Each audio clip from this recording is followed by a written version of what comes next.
ছুটির ঘন্টা বাজলো। সব শিক্ষার্থীরা এখন স্কুল থেকে বেরিয়ে মাঠে নেমেছে।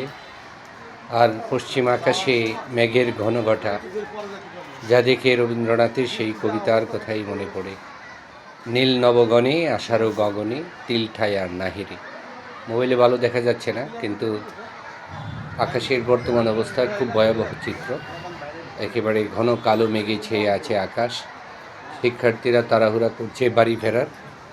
তো এখন এই অবস্থাটা সম্পূর্ণ এমন অবস্থা যেটা প্র্যাকটিক্যালি দেখলে সেটা ভয়ঙ্কর মনে হয়। আকাশ ভয়ঙ্কর রূপ ধারণ করেছে। তো শিক্ষার্থীরা এখনও তাদের শৃঙ্খলা ভঙ্গ করেনি। তারা স্কুল মাঠে সারিবদ্ধভাবে এই স্কুল প্রাঙ্গণ ত্যাগ করছে। তাদের মধ্যে তাড়াহুড়া আছে, কিন্তু তবুও তারা তাদের শৃঙ্খলা ভঙ্গ করছে না, সারিবদ্ধভাবে স্কুল প্রাঙ্গণ ত্যাগ করছে। যদিও আকাশে মেঘ, মনে শঙ্কা, এই বুঝি বৃষ্টি নামলো। অনেকের হয়তো প্রস্তুতি আছে, অনেকের হয়তো নেই। কেউ হয়তো ছাতা সাথে এনেছে, কেউ হয়তো আনেনি। তবুও তারা শৃঙ্খলা ভঙ্গ করছে না, সারিবদ্ধভাবে বিদ্যালয় প্রাঙ্গণ ত্যাগ করছে। আকাশে বিজলি চমকাচ্ছে, বজ্রপাতের বিরাট ধ্বনি প্রকম্পিত করছে সবার হৃদয়। প্রকৃতির ভয়ঙ্কর রূপ হলো এই বজ্রপাত। কিছুক্ষণ আগে বিজলি আর বজ্রপাতের সেই পরিস্থিতি, ভয়াবহ পরিস্থিতি আমরা সরজমিনে দেখেছি, স্বচক্ষে দেখেছি। আর হৃদয়ে কাঁপন তুলেছিল সেই বজ্রধ্বনি।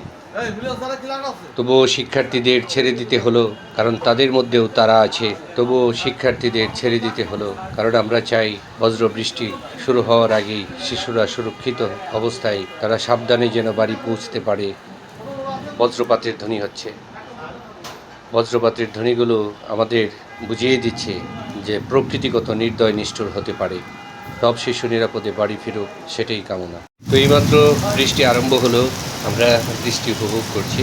বৃষ্টি পড়ছে, আকাশ কিন্তু এখনও খুব কালো, চারপাশে অন্ধকার হয়ে আছে। তবে আমাদের সবুজ মাঠ খুব সুন্দর লাগছে, আমাদের প্রিয় প্রাঙ্গণটা অর্থাৎ আমাদের বিদ্যালয়ের আঙিনা খুব সুন্দর লাগছে। তো যাই হোক, এই বৃষ্টির মাঝে সবাই ভালো থাকুক, সুস্থ থাকুক, সবাই নিরাপদে বাড়ি ফিরুক, সব শিক্ষার্থীরা নিরাপদে আশ্রয়ে থাকুক, এই প্রত্যাশা করে শেষ করছি। আল্লাহ হাফেজ।